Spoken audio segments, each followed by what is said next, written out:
atropelou-me e esprojetou-me 20 metros.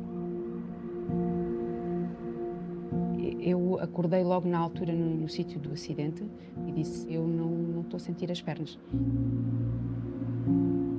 Bati a 150 contra uma árvore. Quando eu acordei, apercebi-me que as minhas pernas não davam sinal de vida.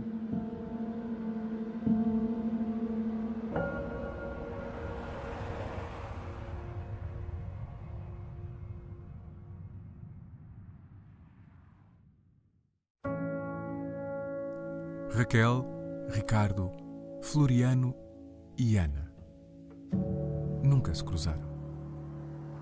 No entanto, os 4 integram o grupo de portugueses a quem um acidente de viação mudou a vida. Acidentes diferentes, sequelas diferentes. Em comum, o facto de todos terem visto sonhos cair por terra e a necessidade de mudar a vida tal como antes a conheciam. Foi dia 25 de novembro de 2005. Fui atropelada numa passadeira que originou num traumatismo craniano encefálico. A Raquel ia ao cinema com os amigos, perto de casa. Foi atropelada na passadeira porque havia carros parados na faixa do lado direito e o senhor que veio e atropelou a Raquel foi do lado esquerdo, passou, apesar de estar o carro parado no lado direito, e levou a Raquel, e a Raquel voou 20 metros, cerca de 20 metros. Vinhamos todos da praia num domingo com uma série de amigos, portanto uma série de carros em fila e ao fazer uma ultrapassagem numa estrada que estava em muito más condições, portanto o carro apanhou a berma e portanto ele capotou uma série de vezes. A viatura que tínhamos na altura ainda não tinha cintos na parte de trás. Só era obrigatório ainda os cintos na parte da frente. O carro não tinha sequer. Eu acordei logo na altura no sítio do acidente e na altura dei-me logo conta que algo não estaria igual, digamos assim. E por acaso fiz essa referência logo à pessoa que estava comigo e disse, Celeste, eu não estou a sentir as pernas. A história do meu acidente foi no dia de Páscoa, estávamos no almoço de família. Não sei porquê nem por que razão, peguei na moto do meu cunhado numa de ir dar uma volta e a volta foi tão grande que só voltei a casa passado 5 meses. Tive o acidente sozinho, despiste na moto e fiquei paraplégico. Bati a 150 contra uma árvore. Foi dia 15 de agosto de 2021, por volta das 2 da manhã. Estava numa estrada sem iluminação, eu já ia a uma velocidade bastante alta e era um cruzamento no final ao qual eu não me apercebi e lá no final da reta tive um embate. O acidente foi ele sozinho. Nem ele levava ninguém na moto, nem foi contra ninguém, foi literalmente ele sozinho. Fiquei inconsciente, não me recordo o que aconteceu, se a moto me caiu em cima ou a maneira como eu caí, mas, digamos, quando eu acordei, apercebi-me que as minhas pernas não davam sinal de vida. Acabaram por se passar 3 dias até que eu fosse operada. Portanto, durante esses 3 dias eu fui percebendo que aquilo que tinha sentido no momento em que acordei no sítio do acidente, nada tinha mudado. Claro que ainda sem a consciência total daquilo que eram as consequências, não é? Porque lá está, só tinha 12 anos. O Ricardo telefonou-me às 6h30 da manhã e disse que tinha tido um acidente. Queixou-se logo das pernas. Portanto, isto foi logo que eu soube que alguma coisa se passaria realmente com a coluna. Tentámos vir o mais rápido possível para cima, em contacto sempre com a polícia e com os bombeiros, que não o encontravam. A aflição foi realmente, estas horas, sem sabermos se estaria vivo ou não, que é mesmo isto, e como é que ele estaria realmente fisicamente e psicologicamente.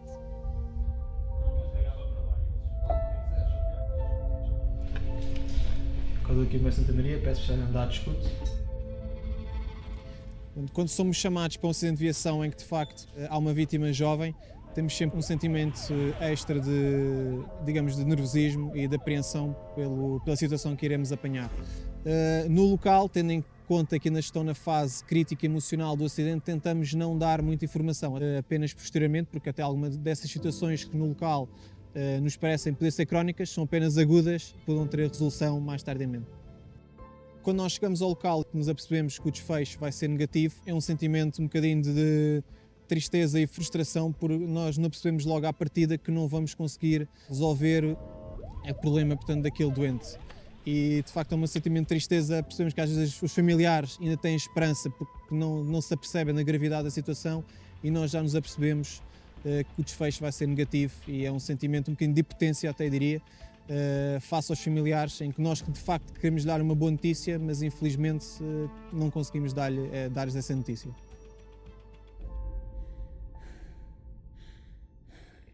Eu lembro-me, ainda na altura do acidente, de ter visto passar a minha mãe, na altura ainda à procura da minha irmã, porque a minha irmã foi a que foi lançada para mais longe, numa situação destas.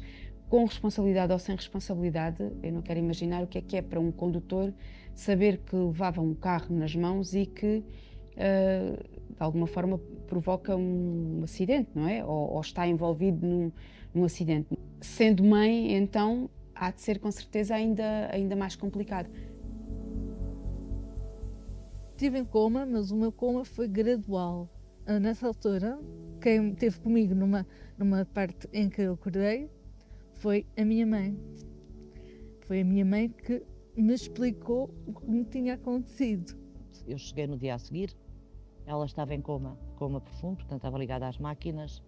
Quando depois ela começou a conseguir respirar, entrou num coma vigilante. E quando ela bastante mais tarde, ela começou a perceber que estava no hospital. E porquê que estava no hospital? E eu resolvi dizer-lhe o que é que tinha acontecido. Nessa altura ela ouviu, mas não se apercebeu do impacto real do que é que lhe tinha acontecido. Portanto, quais as consequências reais do que iria afetar na vida futura. As consequências de um traumatismo crânioencefálico são imprevisíveis. Neste tipo de lesão, as equipas de saúde trabalham do lado da incerteza. Tudo é uma incógnita. E ninguém pode prever, à partida, qual será o desfecho de cada situação. Basicamente, quase todas as funções corporais podem ficar afetadas depois de um traumatismo crânioencefálico. Podemos ter sequelas muito graves, a pessoa pode ficar numa situação que denominamos estado vegetativo.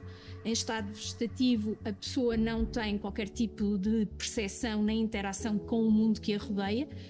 O estado a seguir é o estado que chamamos de consciência mínima, em que existe alguma forma de interação com o meio que a rodeia, portanto a pessoa já evidencia algum grau de consciência, pode dirigir o olhar quando chamada ou apresentar algum sinal de que reconhece alguém. A recuperação dos doentes com traumatismo crânioencefálico é muito imprevisível e temos doentes que às vezes um ano depois do traumatismo têm saltos qualitativos incríveis e inesperados, portanto o nosso prognóstico e a nossa perspectiva para os doentes com traumatismo crânioencefálico é sempre muito difícil de estabelecer.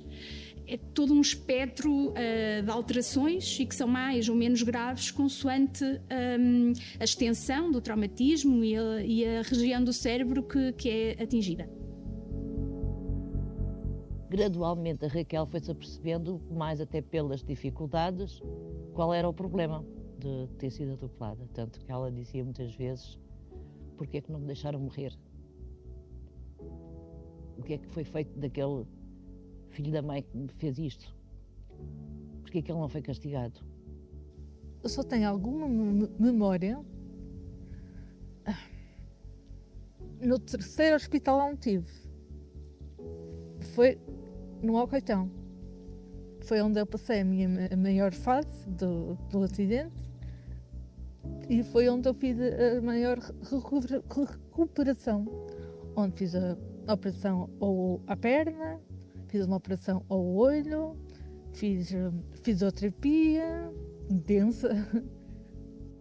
É muito difícil uma pessoa tentar perceber e tentar explicar à filha o porquê. Porque nunca nos foi dadas as esperanças. Quando ela estava no São Francisco, portanto, no primeiro hospital, dificilmente diziam que ela voltaria a andar, a falar, a ser autónoma.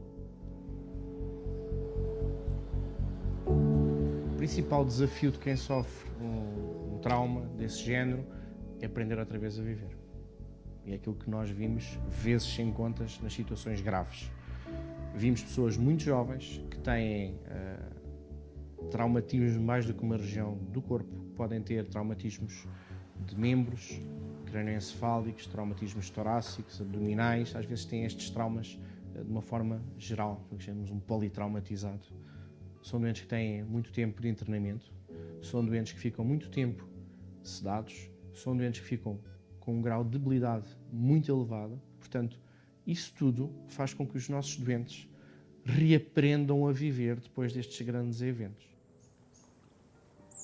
Após ter noção, ainda no local do acidente, ter noção como é que estava, fez-se na minha cabeça um filme completo daquilo que perdi e como é que iria agora reconstruir a minha vida. O processo inicial foi de reabilitação, foi de adaptação à minha vida de paraplégico. Estive internado no Alcoitão, tive que procurar mudar de escola, procurar um curso que enquadrasse nas minhas limitações e arregaçar as mangas e fazer-me à vida. Eu só tinha 12 anos, portanto era uma criança. Portanto, eu acho que a noção daquilo que são as verdadeiras consequências de uma paraplegia, nessa idade nós não as temos. E, portanto, a minha vivência em Aljustrel acabou por não mudar muito e eu senti-me, de alguma forma, protegida enquanto vivi ali. O impacto grande foi quando vim para Lisboa aos 18 anos. Aí sim percebi o que era a deficiência e o que era estar condicionada à mobilidade numa cadeira de rodas.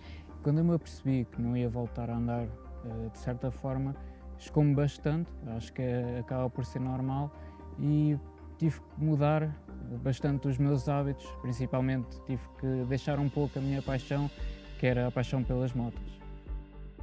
O que eu explico ao Ricardo o que tinha acontecido foi, penso que tenha sido primeiro no hospital no Chuc, porque ele a nós nunca nos perguntou e nós também achámos que não seríamos nós, se calhar, as melhores pessoas para podermos explicar realmente qual era a capacidade, ou a incapacidade neste caso, que ele teria.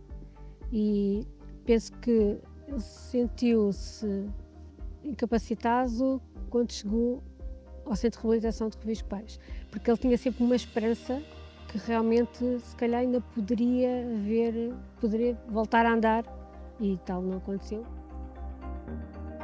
Eu conheci o Ricardo aqui no Centro de Reabilitação Rovisco Pais. Ele esteve cá internado connosco para fazer o seu programa de reabilitação após a lesão vertebromedular que sofreu.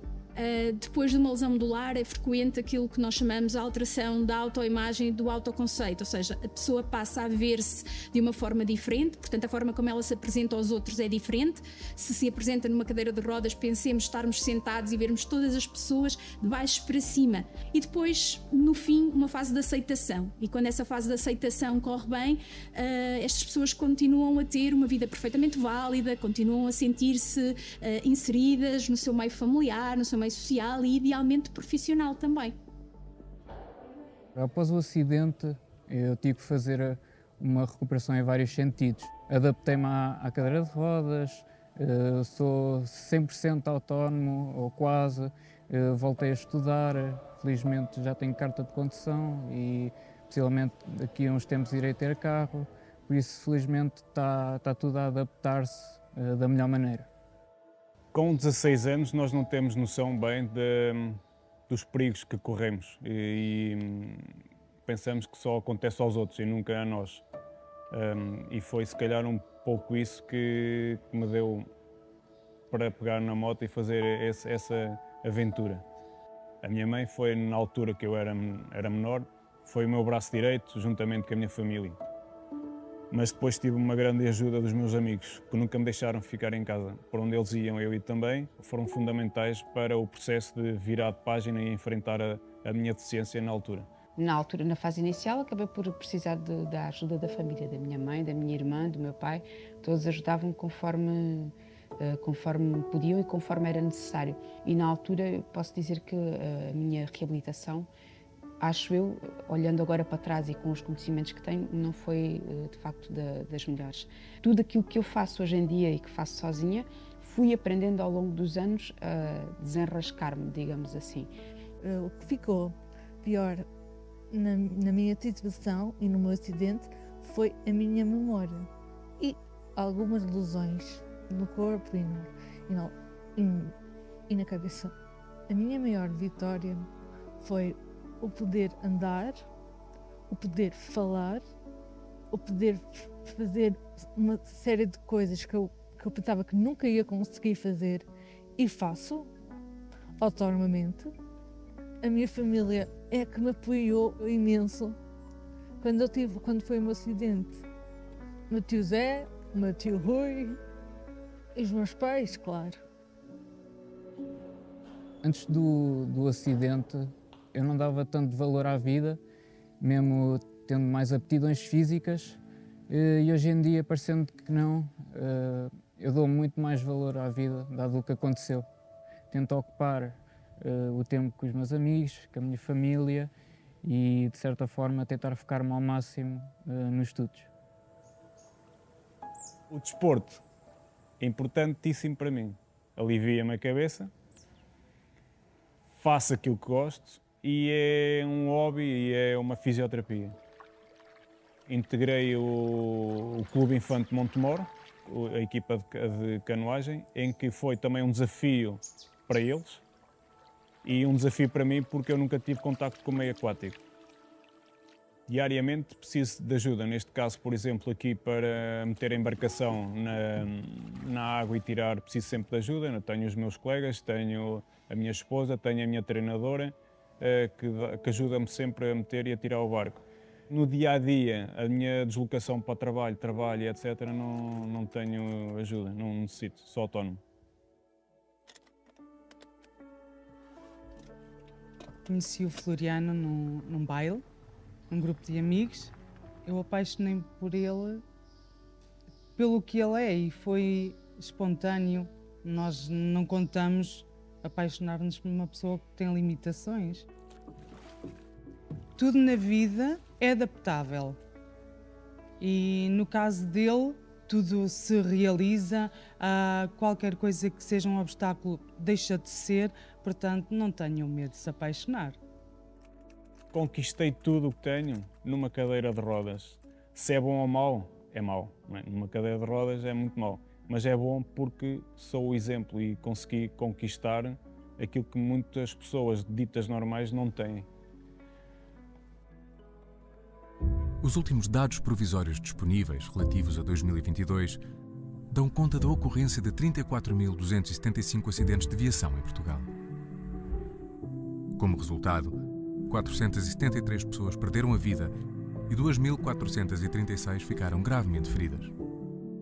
Atropelamentos, colisões, despistas, rostos como o de Raquel, Ricardo, Floriano e Ana. Mas o que podemos fazer para diminuir estes números? Em primeiro lugar, é preciso que todos sejamos conscientes que a segurança rodoviária, ou melhor, a falta de segurança rodoviária, a sinistralidade rodoviária, é a principal causa de morte no mundo inteiro entre os 5 e os 29 anos. As causas da sinistralidade, dos acidentes, normalmente estão relacionados com o comportamento dos condutores. A velocidade, por exemplo, é, eu diria que, a mãe de todos os problemas. Qualquer que seja o acidente, quanto mais velocidade ele ocorrer, maiores são os danos causados. E, portanto, a velocidade é uma das nossas maiores preocupações. Claro que tem outras relativamente ao comportamento dos condutores, nomeadamente o uso da tecnologia. Falo do telemóvel, do touchscreen, mas pronto, este infoentertainment são uma fonte de distração. E nós, quando estamos a conduzir, não podemos estar distraídos. Às vezes estamos a fazer outras coisas, estamos a andar de trotinete, estamos a andar de bicicleta e não podemos estar distraídos. Temos de estar concentrados no que estamos a fazer. O consumo de álcool é um dos problemas mais complicados numa certa faixa etária. Basta dizer que 40% das vítimas mortais tinham uma taxa de álcool superior ao permitido. E isto é dramático. Quem vive diariamente com as marcas da estrada nunca esquece o onde, o quando, o como e o porquê. Muitos gostavam de poder recuar no tempo e alterar o momento em que decidiram arriscar a sorte. Outros gostavam apenas de não terem sido vítimas das circunstâncias. Em comum, todos defendem que é urgente tornar as estradas mais seguras e adotar uma postura mais consciente. Porque somos feitos de carne e osso, porque somos mortais e porque não acontece só aos outros. As marcas da estrada são reais. Quando forem pegar num carro ou numa moto, ou seja, em que veículo for, pensem primeiro que se acontecer alguma coisa, não é só a vocês que custa, é principalmente também à família e aos amigos que acabam por ficar destruídos por dentro. Se estiverem alterados de alguma maneira, seja a nível de estupefaciente, a nível de álcool ou mesmo só apenas a nível emocional, simplesmente tentem não pegar em nenhum veículo. Eu diria a todos os pais que vejam primeiro se os seus filhos têm a maturidade suficiente para poder conduzir, seja moto ou carro. Eu gostaria de lhes passar a ideia que isto não é um sonho, também pode vos acontecer, por isso já sabem, não sejam um culpado. Eu digo aos pais e digo aos filhos, é difícil, é uma batalha que nunca mais vai acabar, mesmo que eles cresçam, mesmo que eles aparentemente se tornem independentes, é uma preocupação que fica para toda a vida. Andar na estrada, seja a conduzir uma viatura, ou seja, enquanto peão, é preciso pensar que os nossos erros podem ter consequências e essas consequências podem ser graves e podem ser para toda a vida. E, portanto, é preciso aprender, é preciso as pessoas formarem-se relativamente àquilo que são as questões cívicas e se soubermos respeitar isso, soubermos respeitar-nos e respeitar os outros, as coisas são mais fáceis para nós e para aqueles que estão à nossa volta. Quando se conduz, não consumir nem álcool nem drogas. O perigo está sempre à espreita. A qualquer momento acontece-nos a nós.